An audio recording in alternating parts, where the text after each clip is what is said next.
स्वाहा त्वं स्वधा त्वं हीव षडकार स्वरात्मिका सुधा त्वमक्षरे नित्ये त्रिधा मात्रात्मिका स्थिता अर्धमात्रा स्थिता नित्या यानोच्चार्या विशेषतः त्वमेव सा त्वं सावित्री त्वं देवी जननी परा त्वयैव धार्यते सर्वं त्वयैतत्सृज्यते जगत् त्वयैतत्पाल्यते देवी तमत्सन्ते च सर्वदा विशिष्टौ सृष्टिरूपा त्वं स्थितिरूपा च पालने तथा संहृतिरूपान्ते जगतोऽस्य जगन्मये महाविद्या महामाया महामेधा महास्मृतिः महामोहा च भवति महादेवी महाशूली प्रकृतिस्त्वं हि सर्वस्य गुणत्रय विभाविनी कालरात्रिर्महारात्रिर्मोहरात्रिश्चदारुणा त्वं श्री त्वमेश्वरी त्वं ह्रीस्त्वं बुद्धिर्बोधलक्षणा लज्जा पुष्टिस्तथा तुष्टिस्त्वं शान्तिः शान्तिरेव च खड्गिनी शूलिनी घोरा गदिनी चक्रिणी तथा शङ्खिनी चापिनी बाण भूषुण्डी परिघायुधा सौम्या सौम्यतरा शेष सौम्य विहस्पति सुंदरी परापरागाम परमा त्वमेव परमेश्वरी परानंग परमा त्वमेव परमेश्वरी परानंग परमा त्वमेव परमेश्वरी परानंग परमा त्वमेव परमेश्वरी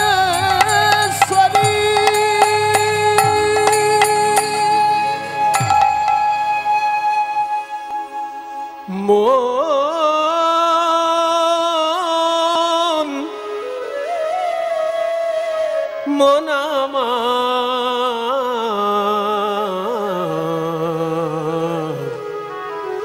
ओरे मोन मिछे भ्रम भूमंडले भूलो ना दक्षिणा काली बद्ध हुए माया जाले भेबे देख मन के कारो मिछे भ्रम भूमंडले भूलना दक्षिणा काली बद्ध হয়ে মায়া জালে ভেবে দেখ মনকে কারো না যার জন্যে মর ভেবে সে কি তোমার সঙ্গে যাবে যার জন্যে মর ভেবে সে কি তোমার সঙ্গে যাবে সেই প্রেয়সী দেবে ছড়া অমঙ্গল হবে বলে সেই প্রেয়সী দেবে ছড়া অমঙ্গল হবে বলে ভেবে দেখ মনকে মিছে ভ্রমণ্ডলে ভুলো না দক্ষিণা কালী বদ্ধ হয়ে মায়া জালে ভেবে দেখ মনকে কারো অনেকে ভাবে আমি সর্বময় কর্তা আমার জন্যই সব কিছু হচ্ছে তোমার মতো কত দাদা এলো আর গেল दिन दुई तीनेर जन्य তবে কর্তা বলে সবাই মানে, সেই কর্তারে দেবে ফেলে কালা কালের কর্তা এলে। সেই কর্তারে দেবে ফেলে কালা কালের কর্তা এলে। ভেবে দেখ মনকে ও কারো নয়, ছে ভ্রমণ্ডলে ভুলো না দক্ষিণা কালী বদ্ধ হয়ে মায়া জালে। ভেবে দেখ মনকে ও কারো নয়। যাও রাধে প্রভাস তীর্থে শরণাগত দীনার্ত পরিত্রাণ পরায়ণে সর্বসারথি হরে দেবী নারায়ণী নমস্তুতে। তুমি হলে মহাশক্তি। যখন ওই কালীদহের তীরে তীরে মহাপ্রভু ঘুরছিলেন, তখন কৃষ্ণদাস বলেছিলেন, প্রভু এই দেখো সেই কদম গাছ। এই কদম গাছের উপর উঠে শ্রীকৃষ্ণ ঝাঁপ দিয়েছিলেন কালীদহ জলে। আপনারাও যদি এখন বৃন্দাবনে যান, দেখতে পাবেন সেই কদম গাছ। এই তো কদম্ব তরুর উপরে উঠিয়া দিলেন ঝাঁপ, হেথা শিশুকুল কাঁদিয়াও আকুল সুরগণ হেরি কাঁপ। কৃষ্ণদাস বলেছিল মহাপ্রভুকে। তাহলে এই কদম গাছটা অমর হয়ে রইল কি করে? দাপর যুগ থেকে এখনো কলিযুগে বেঁচে আছে। মহাপ্রভু যখন দর্শন করেছেন তখনও যেমন দেখতে ছিল, এখন যে গাছটা আছে এখন একই রকম দেখতে আছে। একভাবে ওই গাছ বেঁচে আছে, কদম গাছটি অমর। মহাপ্রভু যেমন দেখেছেন আমরাও তেমন দেখছি। ওই জন্য গাছটির নাম হচ্ছে অক্ষয় কদম্ব বৃক্ষ। অক্ষয়, ও মরবে না। কেন মরবে না?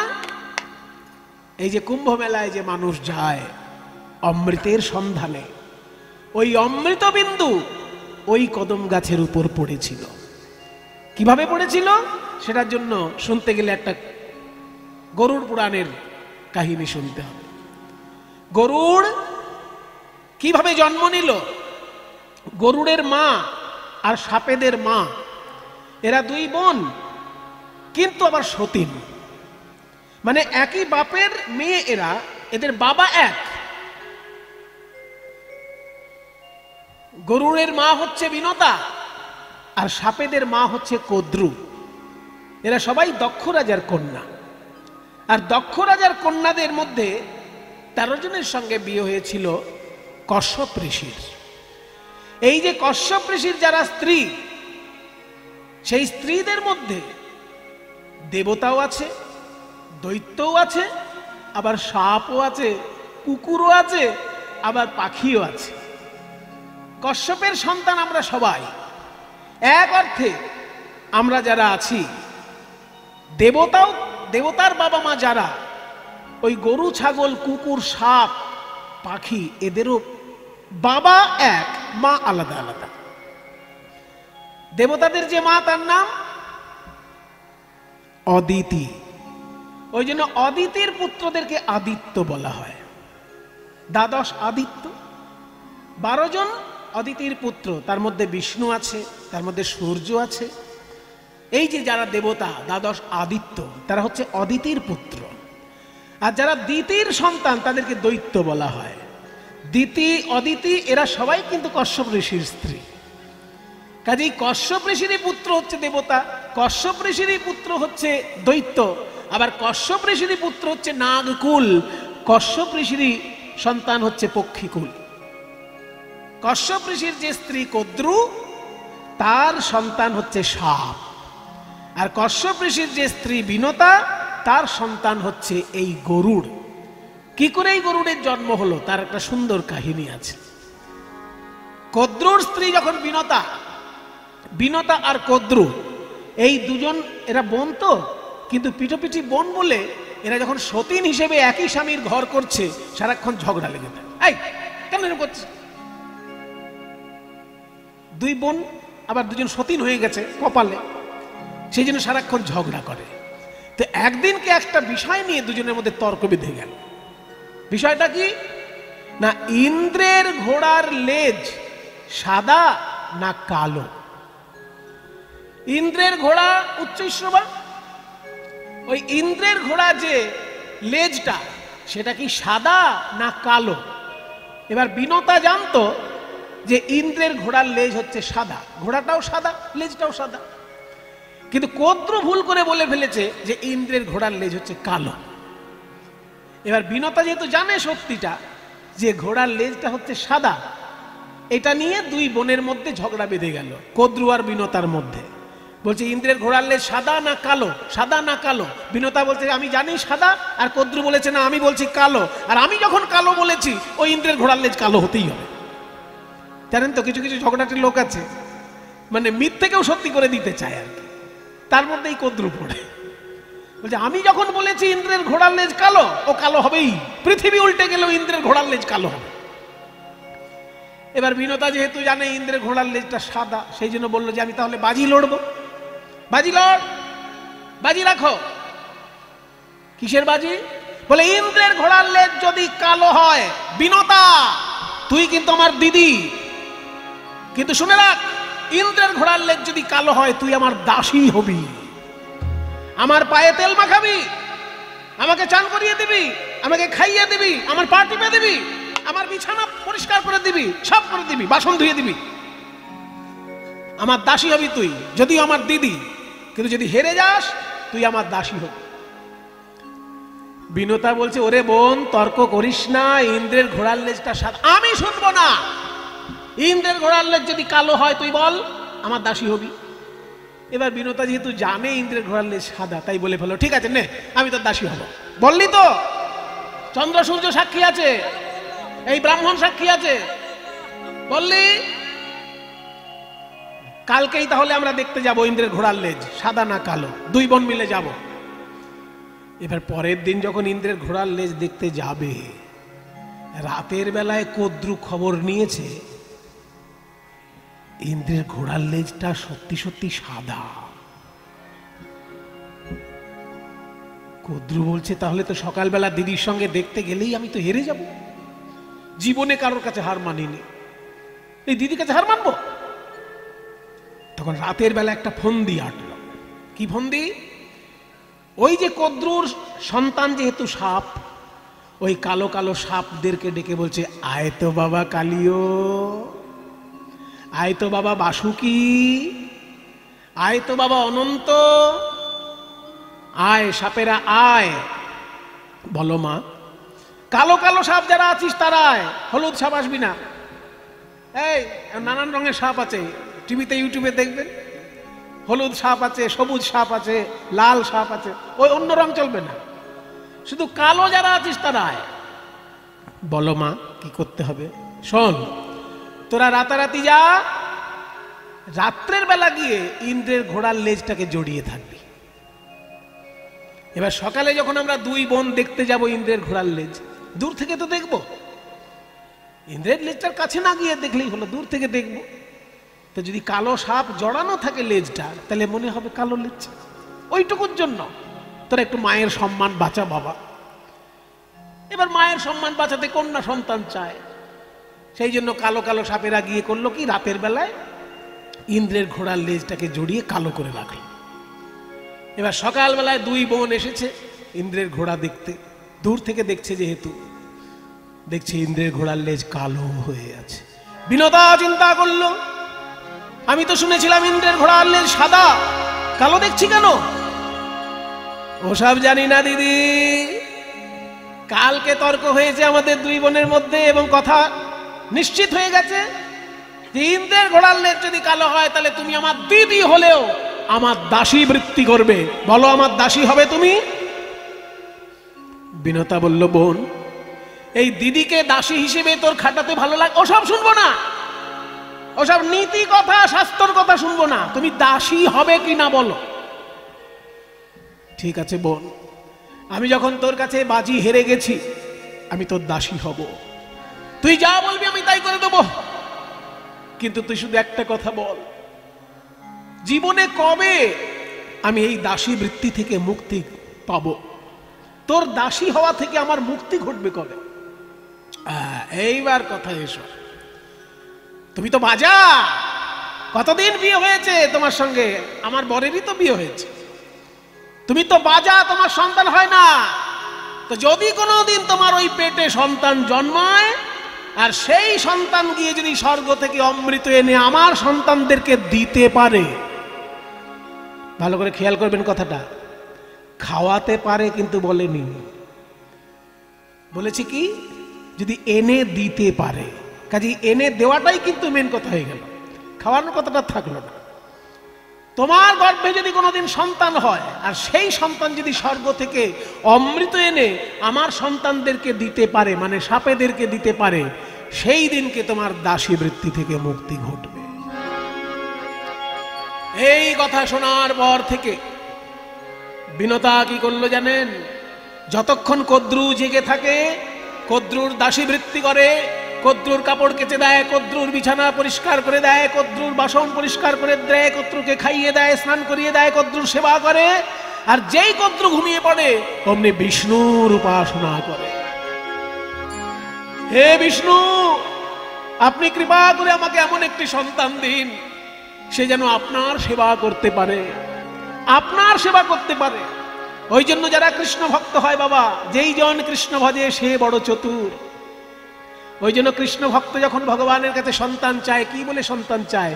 হে গোবিন্দ, এমন একটি ছেলে দাও, এমন একটি মেয়ে দাও, সে যেন তোমার সেবা করতে পারে। আর ভগবানের সেবা যদি কোনো ছেলে মেয়ে করে, বাবা মার সেবা বাদ দিয়ে তারা করবে না। কারণ ভগবানের প্রতি ভক্ত অথচ বাবা মাকে সেবা করে না, এটা কপটতা, এটা কখনো ভক্তি নয়। যারা সত্যিকারের কৃষ্ণ ভক্ত হয় তারা বাবা মাকেও সেবা করে, ভগবানকেও সেবা করে। বাবা মার সেবা কে তারা ছোট করে দেখে না। তাই বিনতা করলো কি, বিষ্ণুর উপাসনা করতে লাগলো সুসন্তান পাবার জন্য।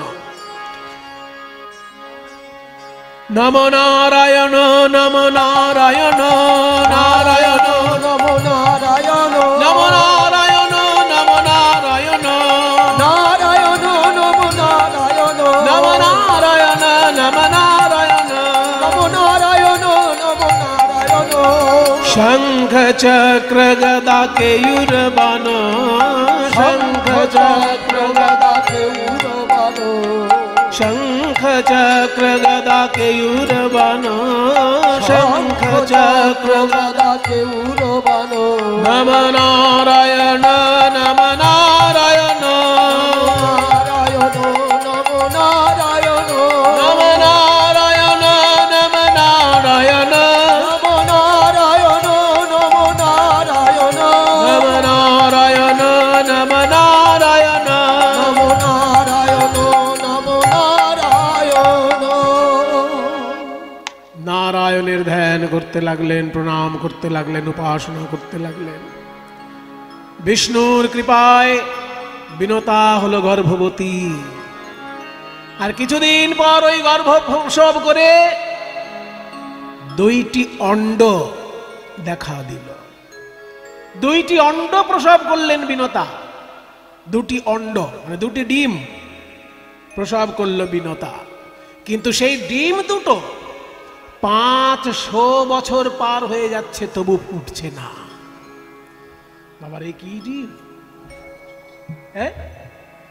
সন্তান হবে যে ডিমের মধ্যে, সেই সন্তান বেরোলে তবে তো আমার দাসী বৃত্তির মুক্তি ঘটবে। কিন্তু 500 বছর পেরিয়ে গেল, এখনো তো সন্তান হলো না।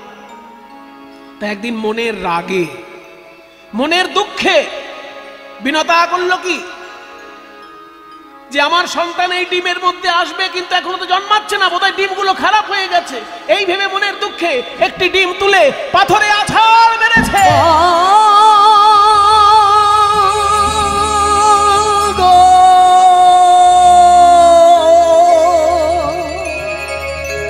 ডিম ফেটে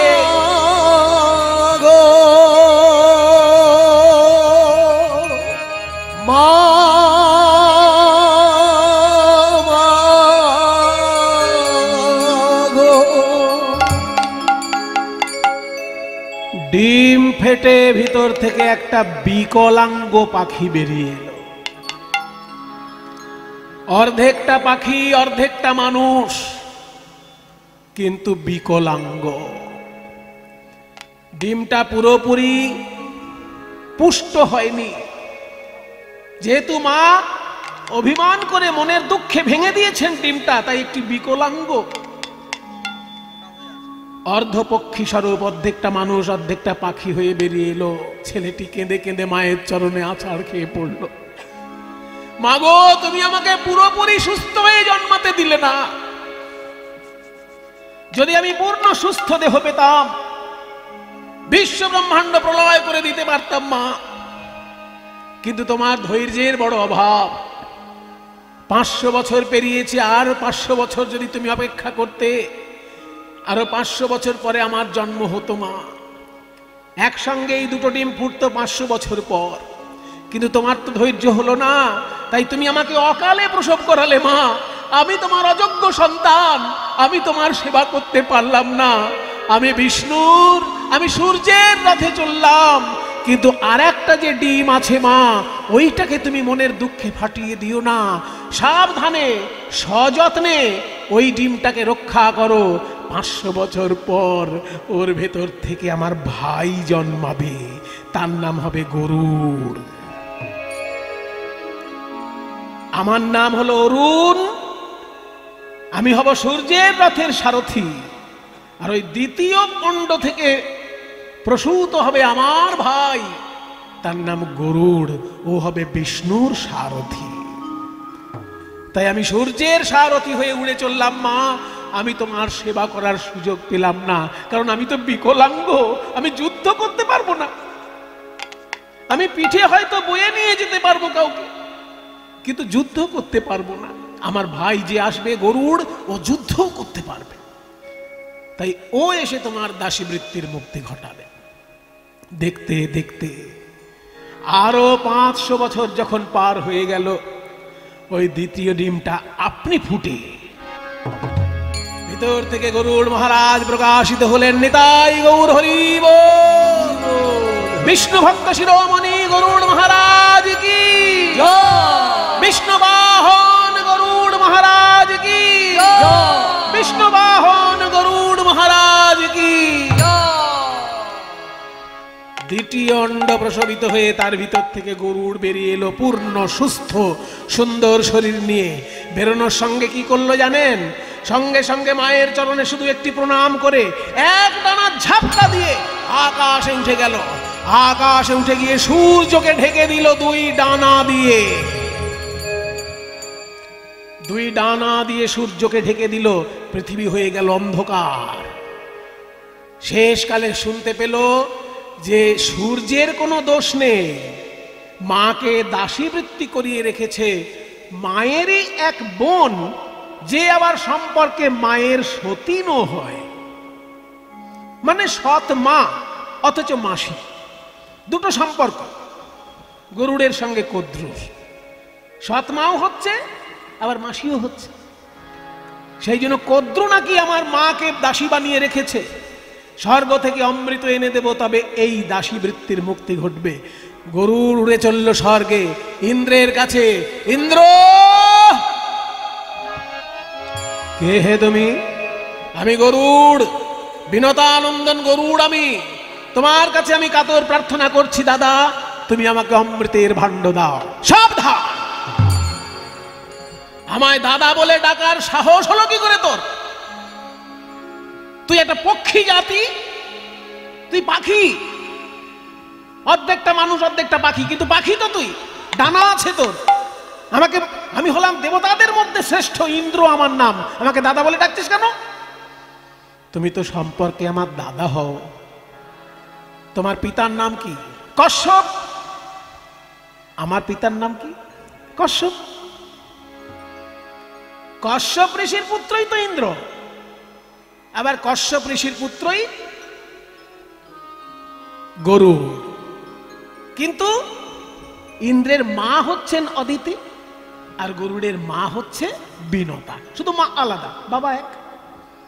সেই জন্য বলছে তুমি আমাকে চিনতে পারছো না, আমি তো তোমার ভাই, তুমি খালি খালি আমার উপর রাগ করছো দাদা, শুধু অমৃতের হাঁড়িটা দিয়ে দাও, আমি ওই সাপেদের জন্য নিয়ে যাই, তারপর আবার তোমাকে এনে দিয়ে দেবো।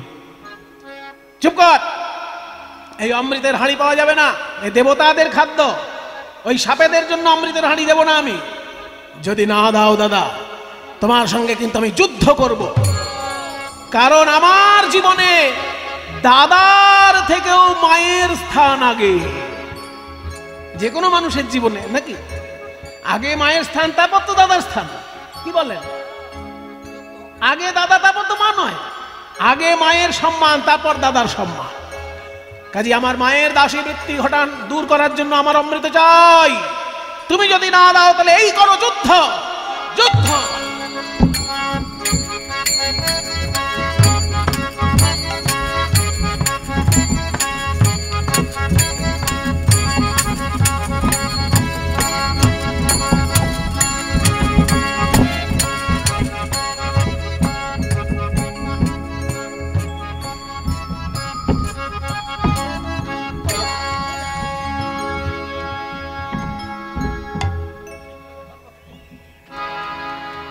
শেষকালে ইন্দ্র কোন রকমের উপায় না দেখে,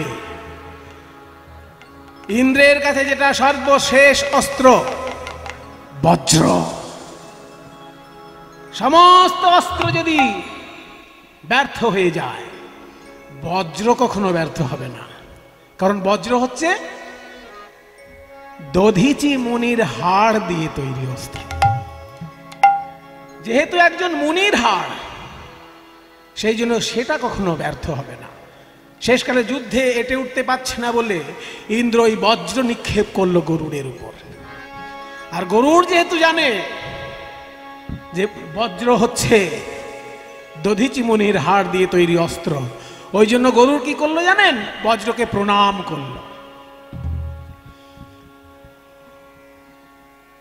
কি করলো জানেন? ওই দেখুন কি করছে। যখনই বজ্র মেরে দিয়েছে, ওই বজ্রের উদ্দেশ্যে গরুড় কি করলো? নিজের গা থেকে একটা পালক খুলে বজ্রের উদ্দেশ্যে নিক্ষেপ করল। আর যেই বজ্রের উদ্দেশ্যে নিজের একটি পালক উৎসর্গ করলো, ওই বজ্র এসে পালকটাকে পুড়িয়ে ছাই করে দিল, গরুড়ের কোনো ক্ষতি করল। এবার বজ্রের আঘাতেও গরুড় রক্ষা পেল দেখে ইন্দ্র যুদ্ধ করা বন্ধ করে দিল। কারণ বজ্র যদি ফিরে আসে তাহলে তার সঙ্গে আর যুদ্ধ করে কোনো লাভ নেই। তাই গরুড় তখন বলছে, দেখ ভাই, এইবার গরুড় ভাই বলে ডাকছে, যে আমি তোর সঙ্গে যুদ্ধ কেন করলাম জানিস? এই অমৃতের ভাণ্ড যদি তোকে দিয়ে দিই, আর তুই তো অমৃত নিজে খাবি বলে নিয়ে যাচ্ছিস না, তুই তো সাপেদেরকে দিবি বলেছিস। আর সাপেরা যদি একবার অমৃত খেয়ে অমর হয়ে যায়, তাহলে বিশ্বব্রহ্মাণ্ডে আর কাউকে টিকতে দেবে? সারা পৃথিবীতে সৃষ্টি তত্ত্ব ওলট পালট হয়ে যাবে। সেই জন্য সাপদেরকে অমৃত যাতে না দেওয়া যায়, সেই জন্যই দিচ্ছিলাম না। ওদিকে আবার তোর মায়ের দাসিত্ব মুক্তি ঘটাতে হবে। কাজে তুই কিভাবে এই অমৃতকে সাপেদের হাত থেকে রক্ষা করবি সেটা ভাব। তখন গরুড় বলছে, দাদা আমি একটা বুদ্ধি বলছি, শোনো। অমৃতের হাড়ি আমি নিয়ে যাব, সাপেদেরকে দেখিয়ে দেবো এই দেখো অমৃতের হাড়ি। তারপর তোমার ছেলে জয়ন্ত, মানে ইন্দ্রের ছেলে যে, তার নাম জয়ন্ত। এই জয়ন্তের একটা আশ্চর্য ক্ষমতা ছিল, অদৃশ্য হয়ে চলে যাওয়া। কোথাও অদৃশ্য হয়ে যাওয়াটা জয়ন্তের কাছে কোনো ব্যাপার ছিল না। তাই বলছে অমৃতের হাড়ি আমি রেখে দেব, তোমার ছেলে জয়ন্ত অদৃশ্য অবস্থায় ওই অমৃতের হাড়ি নিয়ে চলে আসবে, কেউ বুঝতে পারবে না যে অমৃতের হাড়ি কোথায় চলে গেল। এইটুকু তোমার ছেলেকে করতে বলো, কারণ আমি তো অমৃতের হাড়িটা ওখান থেকে উঠিয়ে আনতে পারবো না, আমি অমৃতের হাড়িটা নিয়ে গিয়ে রেখে দেবো। তোমার ছেলে যেহেতু অদৃশ্য হতে পারে, ও যেন গিয়ে অমৃতের হাড়িটা নিয়ে আসে। তাই গরুড় তখন ওই অমৃতের হাড়ি এনেছিল এবং ওই সাপেদেরকে ডেকে একটা কুশের আসন পেতে অমৃতের হাড়ি রেখেছিল।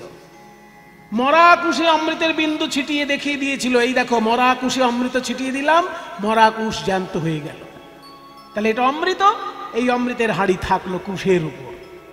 এই বলে অমৃতের হাড়িটা কুশের উপরে রেখেছিল। জয়ন্ত এসে সেই অমৃতের হাড়ি নিয়ে চলে গেল।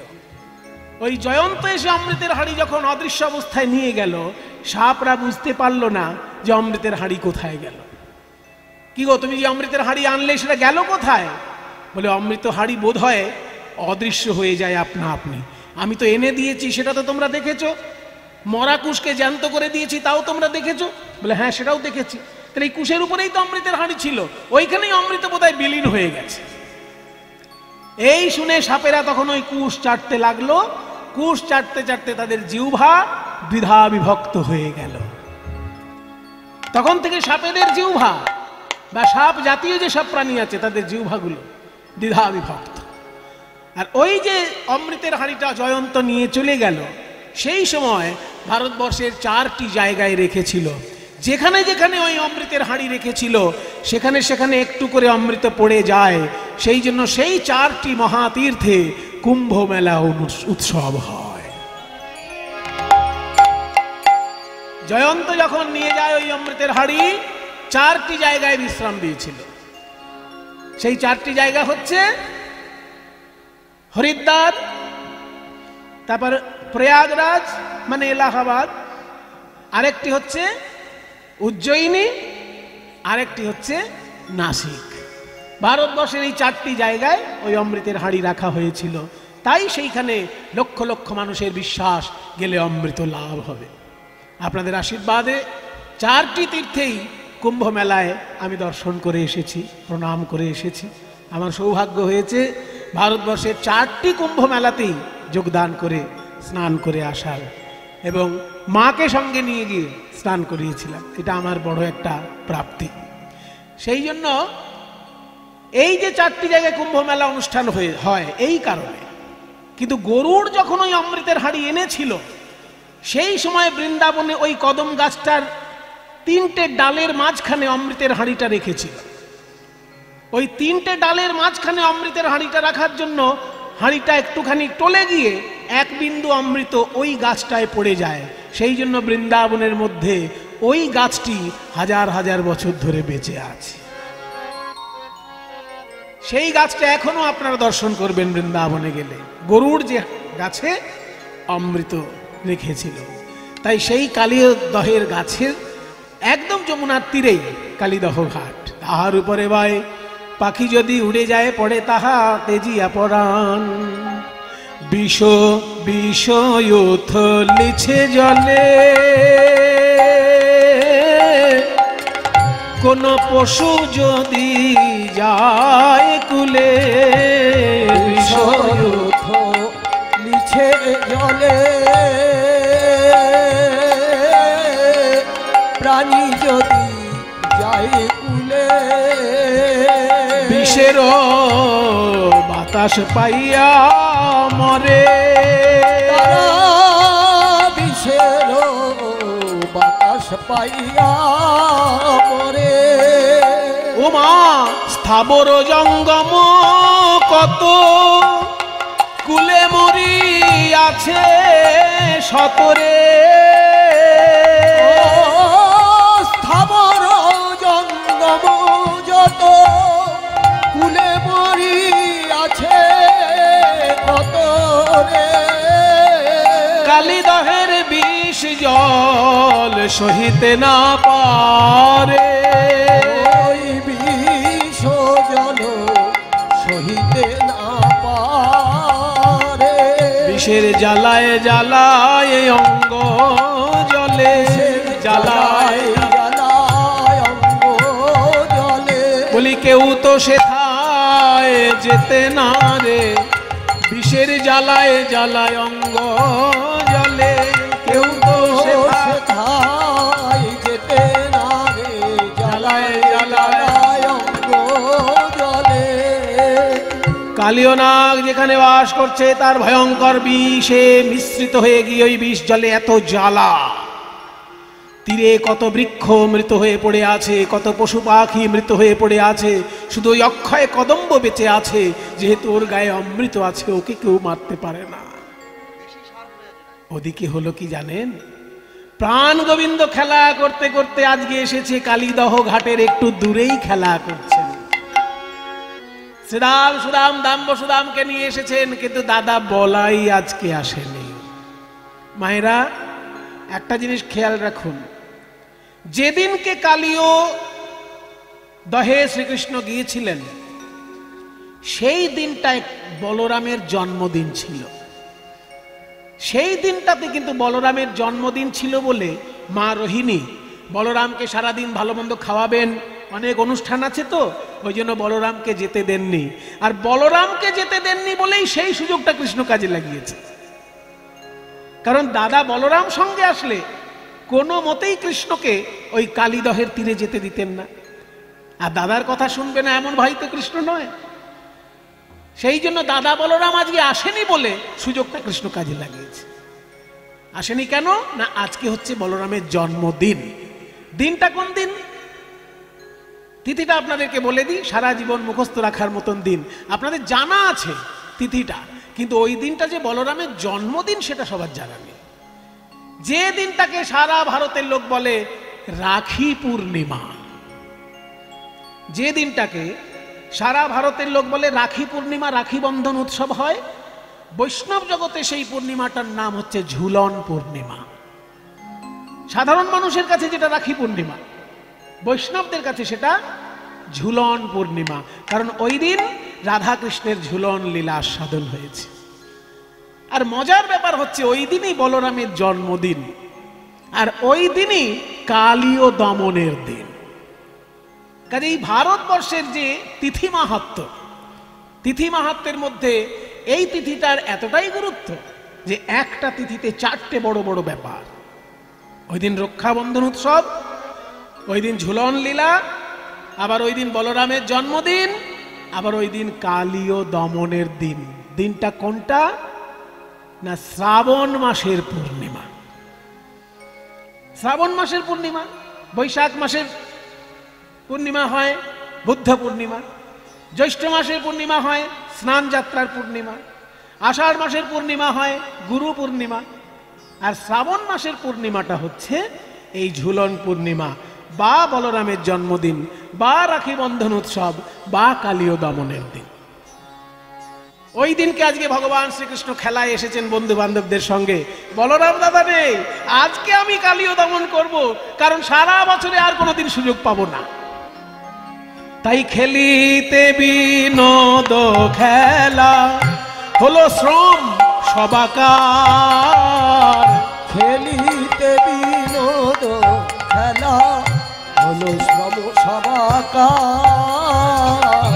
খেলিতে বিনোদ খেলা হলো শ্রম সবাকার। শ্বেদ বিন্দু অঙ্গে ঝরে হলো পিপাসায় কাতর, শ্বেদ বিন্দু অঙ্গে ঝরে পিপাসায় কাতর। আজ শুকনো মুখ প্রাণে চেয়ে কহে সবাই, শুকনো মুখ প্রাণে চেয়ে কহিছে সবাই। কানাই কানাই, অনেকক্ষণ জল খাইনি রে, পিপাসায় যেন বুকটা ফেটে যাচ্ছে। পিপাসায় প্রাণ যায় রক্ষা করো ভাই, পিপাসায় প্রাণ যায় রক্ষা করো ভাই। প্রাণের কানাই বলে দে রে, প্রাণের কানাই বলে দে রে, কোথা গেলে জল খেতে পাবো, প্রাণের কানাই বলে দে রে, কোথা গেলে জল খেতে পাবো। ওরে পিপাসায় আজ প্রাণ যায় ভাই, কোথায় গেলে জল বলে দে, পিপাসায় প্রাণ যায় ভাই, কোথা গেলে জল খেতে পাবো। প্রাণের কানাই বলে দে, পিপাসায় প্রাণ যায় উপায় বলো ভাই। কৃষ্ণ মনে মনে চিন্তা করলেন, এখন পরিষ্কার জলের দিকে যদি পাঠিয়ে দিই আমার বন্ধুদেরকে, তাহলে তো কালীয় দমন হবে না। তাই আমি বরং এদেরকে বলি যে কালীদহে যা, সেখানে জল পাওয়া যায়। জল পাওয়া যায় বললেন, যা ওই কালীদহের দিকে যা। তাই সখাগণের কথা শুনি শ্যাম বিনোদিয়া, শ্যাম বিনোদিয়া কালীয় দমন লাগি চিন্তন করিয়া, চিন্তন করিয়া কালীয় দমন লাগি চিন্তন করিয়া, চিন্তন করিয়া। যখনই শ্রীরামকে বললেন, রে শ্রীরাম ওই যে কালীদহ, এ সুবল ওই যে কালীদহ, এ সুদামা ওই যে কালীদহ, ওইখানে নাকি জল আছে শুনেছি। আমি ওখানে যাইনি কোনোদিন, কারণ বলাই দাদা আমাকে কোনোদিন যেতে দেয়নি, কিন্তু শুনেছি ওটা বিরাট বড় জলাশয়। চল তো গিয়ে দেখি। বন্ধুদের সঙ্গে যখনই ওই জলাশয়ের তীরে গিয়েছে, শ্রীরাম সুদাম তো জানে না ওটা বিষ জল। তাই করলো কি, কালীদহের বিষ জল পান করি সবে, ওই কালীদহের বিষ জল পান করি সবে। বিষে অঙ্গ জর জর লুটাইলো তবে, বিষে অঙ্গ জর জর লুটাইলো তবে। কালীদহের বিষ জল পান করে কানাই, কানাই রে এ কি জল খেলাম রে কানাই, সারা গা যেন জ্বলে যাচ্ছে, সারা গা যেন জ্বলে যাচ্ছে। ওরে আমি মরে যাব তাতে দুঃখ নেই কানাই, কিন্তু তোর এই চাঁদ মুখ আমি তো আর দেখতে পাবো না মরে গেলে। ওই দেখ ওই দেখ, ওইখানে আবার ধবলি সামলি জল খাচ্ছে, ওরে ওদেরকে বাঁচাবে। ওই বিষাক্ত জল পান করে শ্রীরাম সুদাম সকলে লুটিয়ে পড়ল যমুনার তীরে। কালীদহের তীরে সবাই লুটিয়ে পড়ল। আর ধবলি শ্যামলি ওই জল পান করতে গিয়ে দূর থেকে কালীয় নাগ দেখছে যে মানুষগুলোকে পরে খাবো, ওই বড় একটা গরু আসছে, ওইটাকে আগে আমি গিলে খাবো। ফনা বিস্তার করি কালীয় আইলো, ওই ফনা বিস্তার করি কালীয় আইলো, ফনা বিস্তার করি কালীয় আইলো। ওই ফনা বিস্তার করি কালীয় আইলো, ফনা বিস্তার করি কালীয় আইলো। দাস অনন্ত ডরে কাঁপিতে লাগিল, দাস অনন্ত ডরে কাঁপিতে লাগিল। যখনই ধবলি শ্যামলীকে লেজের মধ্যে বেষ্টন করে নিয়ে কালীয় নাগ গভীর জলে চলে গেল।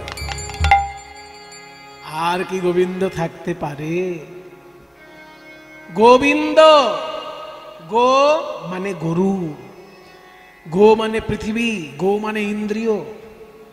গরুকে ভালোবাসেন শ্রীকৃষ্ণ, সেই জন্য কৃষ্ণের এক নাম গোবিন্দ, বিদ ধাতুর সঙ্গে যুক্ত, মানে গরু সম্পর্কে। গরুর ভালো মন্দ নিয়ে যে সবসময় চিন্তা করে সেই হচ্ছে গোবিন্দ। তাই যখনই ওই গরু বাছুরকে নিয়ে চলে গেল কালীয় নাগ লেজে গুটিয়ে, আর গোবিন্দ থাকতে পারলেন না।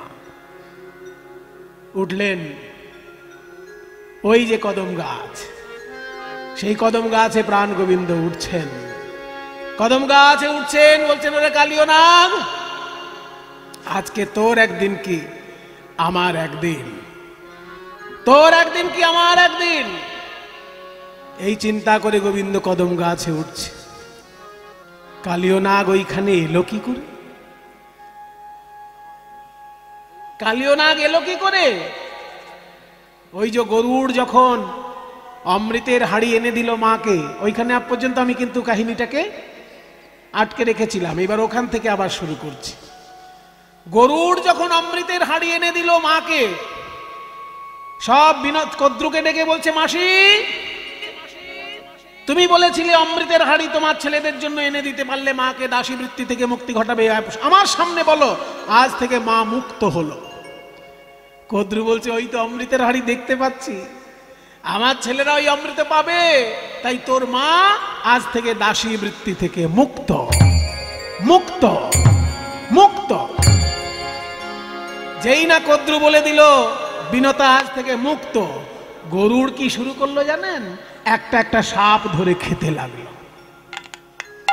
কারণ গরু তো পাখি, পক্ষী জাতির খাদ্য তো পোকামাকড়, সাপও পক্ষী জাতির খাদ্য। সেই জন্য গরুড় করলো কি, এক একটা সাপ খেতে লাগলো। পেট ভরে গেলেও সাপ খাচ্ছে, কারণ গরুর মনে মনে চাইছে যে যার মা আমার মাকে কষ্ট দিয়েছে ওই প্রজাতিটাকেই আমি বাঁচিয়ে রাখবো না, সব সাপ খেয়ে শেষ করবো। এই ভেবে গরুড় শুরু করেছে এক ধার থেকে সাপ খেতে খেতে খেতে সাপের একেবারে বংশনাশ করে দিতে শুরু করেছে।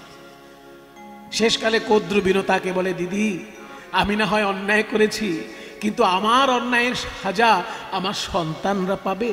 দোষ করেছি আমি, আর আমার সন্তানদেরকে কষ্ট দিচ্ছে তোমার ছেলে। তোমার ছেলেকে নিষেধ করো, ও যেন আর আমার ছেলেদেরকে না খায়।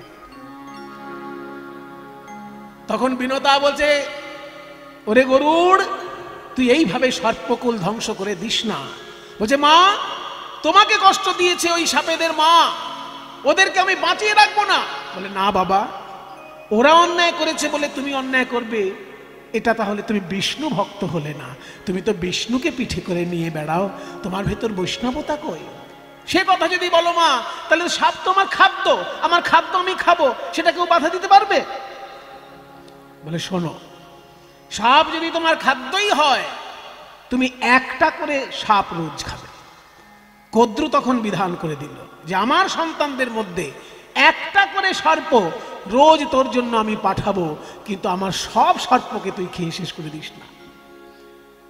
তাই গরুড়ের খাদ্য হিসেবে একটা করে সাপ রোজ আসতো।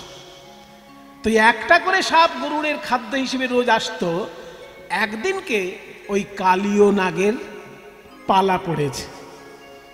কালীয় নাগের যেদিন পালা পড়েছে, কালীয় নাগ তো জানে আজকে গরুড় আমাকে খেয়ে ফেলবে, তাই মনের দুঃখে কালীয় নাগ গরুড়ের খাদ্য হয়ে গরুর কাছে যাবার চেষ্টা করছে। দূর থেকে দেখছেন নারদ মুনি, উনি তো সব জানেন। উনি মনে মনে চিন্তা করছেন, এই কালীয় নাগকে যদি গরুড় খেয়ে শেষ করে দেয়, তাহলে তো বৃন্দাবনে শ্রীকৃষ্ণ এসে যখন লীলা করবেন, আমি তো কালীয় দমন লীলা দেখতে পাবো না। তাই সব সাপের মৃত্যু ঘটলেও কালীয়র মৃত্যু ঘটানো যাবে না, কালীয় নাগকে বাঁচাতেই হবে।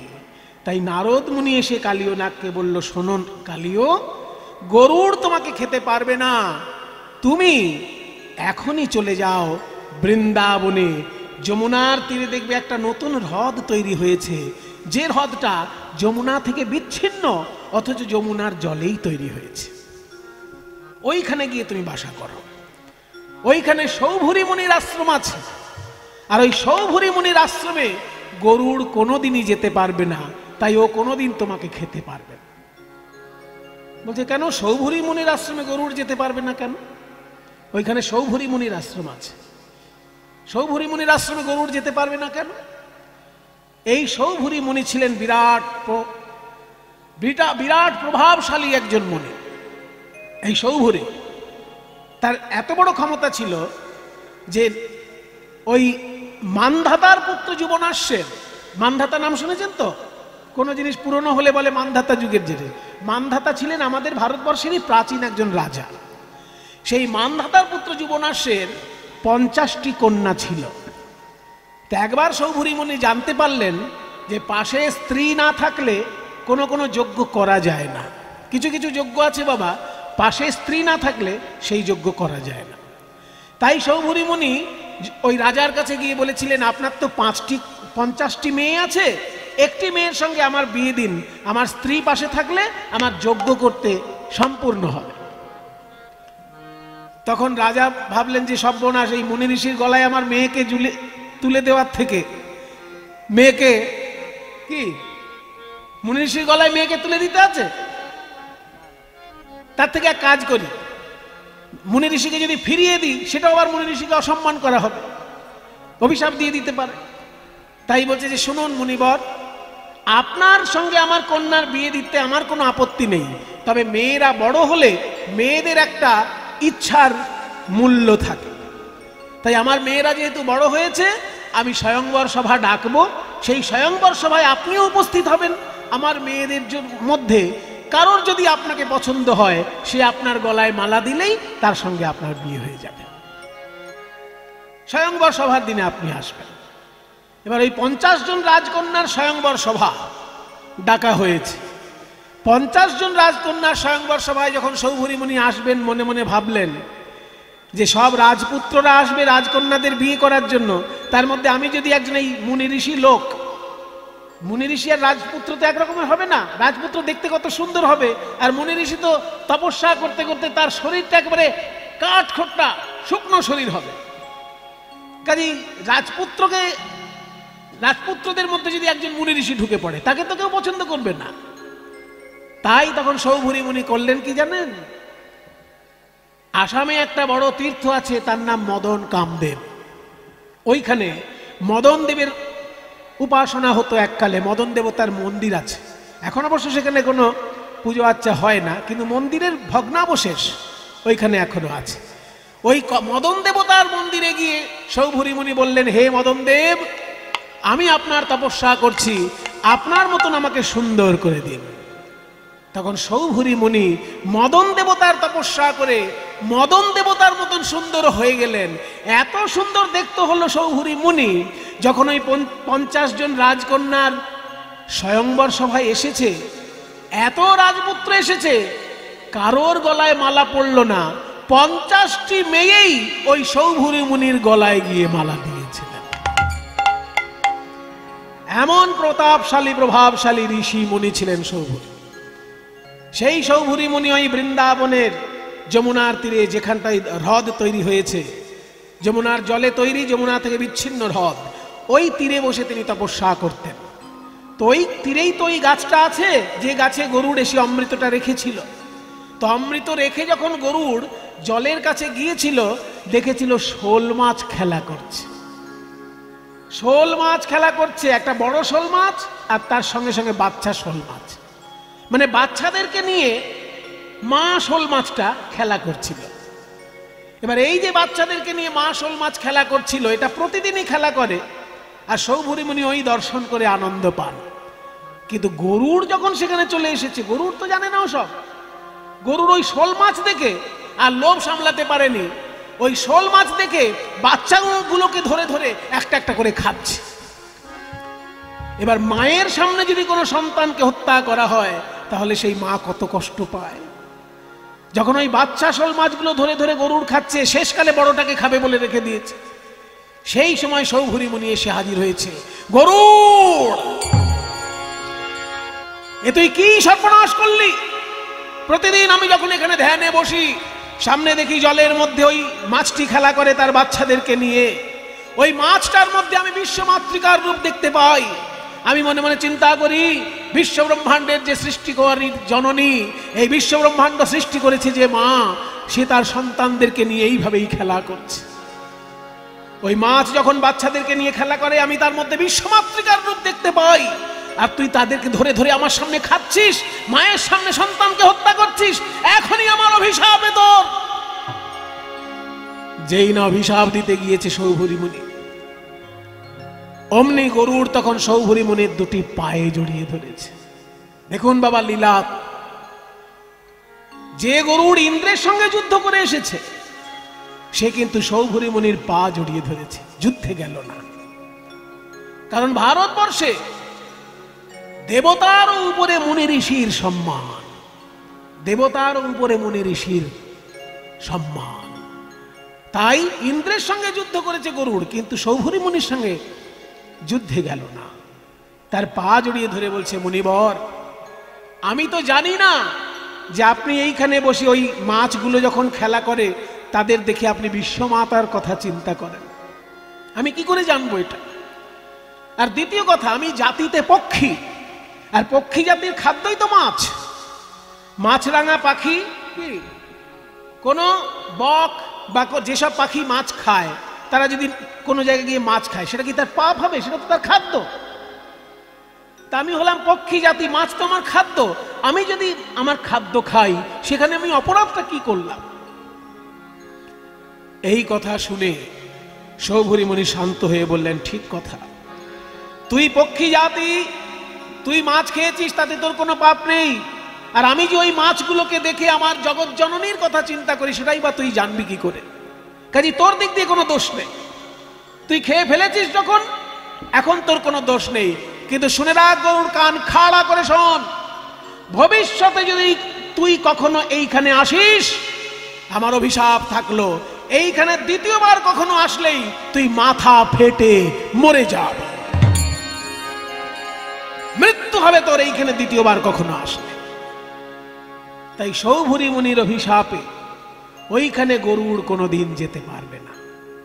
ওরে কালীয় নাগ, তুই গরুড়ের খাদ্য হিসেবে আজকে যাচ্ছিস তো, পালিয়ে যা। ওই সৌভরী মুনির আশ্রমের লাগোয়া যে সরোবর, ওইখানে গিয়ে তুই বাসা তৈরি কর, কারণ ওখানে গরুড় কোনোদিন যাবে না। আর নারদ মুনি তো মনে মনে জানে গরুড় এখানে কোনোদিন আসবে না ঠিকই, কিন্তু এইখানেই শ্রীকৃষ্ণ এসে লীলা করবেন, আর এই কালীয় দমন লীলা সেদিন আমরা দেখতে পাব। তাই দেখি যদু নন্দন দুষ্ট দর্প বিনাশন, দেখি যদু নন্দন দুষ্ট দর্প বিনাশন। কালীয় নাগ ছুটে আসছে দেখে, কালীয় নাগকে দমন করার জন্য গোবিন্দ আমার ওই কদম গাছে উঠলেন। দেখি যদু নন্দন দুষ্ট দর্প বিনাশন, ওই দেখি যদু নন্দন দুষ্ট দর্প বিনাশন। উঠিলেন কদম্বের ডালে, উঠিলেন কদম্বের ডালে। বলি তাহার ওই উপরে চড়ি ঘনমাল ষাট মারি, তাহার উপরে চড়ি ঘনমাল ষাট মারি। তাহার উপরে চড়ি একটি শোভারে,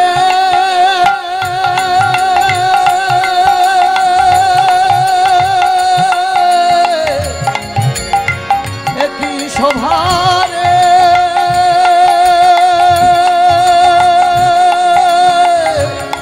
একটি শোভারে, একটি শোভারে। তাহার ওই উপরে চড়ি তাহার উপরে চড়ি ঘনমাল ষাট মারি। ঝাঁপ দিলা কালী দহ জলে, আহারে ঝাঁপ দিলা কালী দহ জলে। কৃষ্ণ গোবিন্দ আমার ওই কদম গাছে উঠে কালীয় দমন করার জন্য যেই ঝাঁপ দিয়েছেন, কালী দহের গভীর জলে কালীয় নাগের সঙ্গে তার দ্বন্দ্ব যুদ্ধ শুরু হলো। কালীয় নাগের সঙ্গে যখন শ্রীকৃষ্ণের দ্বন্দ্ব যুদ্ধ শুরু হলো, শ্রীকৃষ্ণ কি করলেন? কালীয় নাগের একেবারে ফনার উপরে উঠে গেলেন। এক একটা চরণের আঘাতে মাথাটা ফেটে যাচ্ছে, ফেটে গিয়ে মুখ থেকে এমন রক্ত উঠছে, মাথার মণিটা ছিটকে গিয়ে গোবিন্দেরই চরণে পড়ছে, আর ওই মুখ থেকে রক্ত গিয়ে আকাশে উঠছে। আকাশে কালীয় নাগের রক্ত উঠে গিয়ে সেই রক্ত যখন পৃথিবীতে পড়ছে, রক্ত বৃষ্টি হচ্ছে। সারা বৃন্দাবনের লোক অবাক যে বৃন্দাবনে আমরা কোনোদিন রক্ত বৃষ্টি দেখিনি, আজকে কেন রক্ত বৃষ্টি দেখছি? আর কে বা দিবসে আধার গোকুল নগর, সঘনে কাঁপয়ে মহি। ভূমিকম্প হচ্ছে, কারণ কৃষ্ণ এক একবার করে এমন পদাঘাত দিচ্ছেন, পদাঘাতে পদাঘাতে ভূমিকম্প হচ্ছে। সঘনে কাঁপয়ে মহি, নয়ান নিমিখে রুধির বরিখে, মানে রক্তের বৃষ্টি হচ্ছে। সবাই হেরয়ে ওহি, চারিদিকে শুধু সাপ ছুটাছুটি করছে দেখা যাচ্ছে, কারণ কালীয় নাগ দমন হচ্ছে। এটা সর্পকুলে ছড়িয়ে গেছে। যে গর্তে যত সাপ ছিল তারা সবাই প্রাণের ভয়ে গর্ত থেকে বাইরে বেরিয়ে এসেছে। রাস্তাঘাটে চারিপাশে শুধু সাপ প্রাণের ভয়ে ছুটে বেড়াচ্ছে, কিলবিল কিলবিল করছে। আর কিবা দিব সে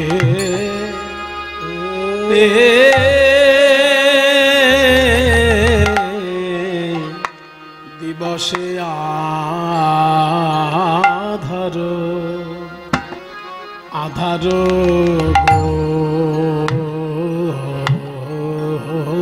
গোকুল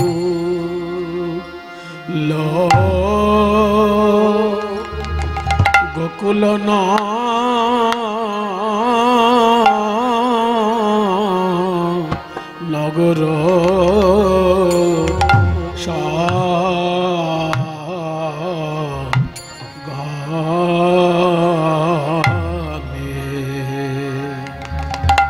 সঘনে কাঁপায়ে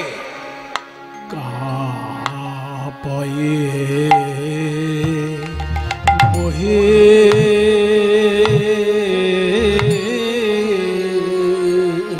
কাঁপে রে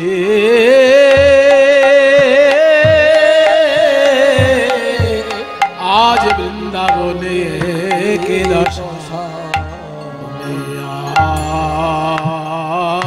আজ ব্রজের কি দশা কেন পথে পথে সাপ দেখা বলি এমন দশা কভু দেখি নাই। পথে পথে সাপ দেখা যায়। মহারাজ, মা যশোদা আজকে বাড়িতে থেকে কেঁদে উঠলেন। মহারাজ, এ কি? আকাশ থেকে রক্তের ফোঁটা পড়লো গায়ে। বৃন্দাবনে এত বছর বাস করছি, কোনোদিন তো রক্ত বৃষ্টি দেখিনি। রক্ত বৃষ্টি হচ্ছে কি করে? কালীয় নাগের রক্ত আকাশে উঠে গিয়ে বৃষ্টি হয়ে নামছে। তাই মা যশোদা আজকে ভয় পেয়ে গেলেন যে অন্যান্য দিন বলরামের সঙ্গে যায়, আমি একটু নিশ্চিন্ত থাকি, কিন্তু আজকে তো বলরামের জন্মদিন বলে ও সঙ্গে যায়নি। যশোমতি কহে দারুণ স্বপ্ন দেখিনু সরজনী শেষে। যশোমতি কহে দারুণ স্বপ্ন দেখিনু রজনী শেষে। যশোমতি কহে দারুণ স্বপ্ন দেখিনু রজনী শেষে। বলি আমার গোপালে ভুজঙ্গে বেড়লো, আমার গোপালে মহারাজ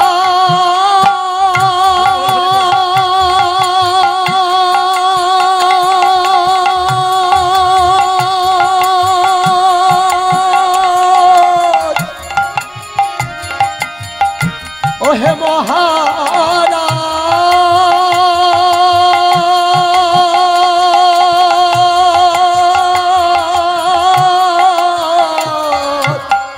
আমার গোপালে ভুজঙ্গে বেরোলো জারলো বিষম বিষে। শুনেছি সূর্য ওঠার আগের যে 2 মুহূর্ত তাকে বলে ব্রাহ্ম মুহূর্ত। ওই ব্রাহ্ম মুহূর্তে যদি কেউ স্বপ্ন দেখে সেটা সত্যি হয়। আজকে আমি ব্রাহ্ম মুহূর্তে স্বপ্ন দেখেছি মহারাজ, আমার গোপাল গোষ্ঠে গেছে আর তাকে একটা বড় সাপে জড়িয়ে ধরে এমন ভাবে দংশন করছে, গোপালের সারা গায়ে বিষ জ্বলে পড়ছে। শেষকালে কি এটা সত্যি হবে নাকি? এই বলে সকলে যখন ক্রন্দন করছেন, আর কাল বিলম্ব না করে একে একে সবাই ছুটে এলেন ওই কালীদহ তীরে। কালীদহ তীরে সবাই ছুটে এসেছে। যখনই সবাই ছুটে এসেছে, দেখে শ্রীরাম সুদাম সেইখানে ক্রন্দন করছেন। শ্রীরাম সুদাম কেঁদে বলে, ওরে ভাই কানাই, তুই কেন ঝাঁপ দিলি ওই কালিদহ জলে? মা যশোদা যদি এখনই এসে জিজ্ঞাসা করে, আমি কি উত্তর দেব? কি বলিব যশোদারে, কি বলি যাইব ঘরে, কি বলিব যশোদারে, কি বলি যাইব ঘরে। ওই দেখ ধেনু বৎস কাঁদে উভরা, ওই ধেনু বৎস কাঁদে উভরা। শুনিতে এ সব বাণী পাষাণ হইল পানি রে। শুনিতে সব বাণী পাষাণ হইল পানি রে।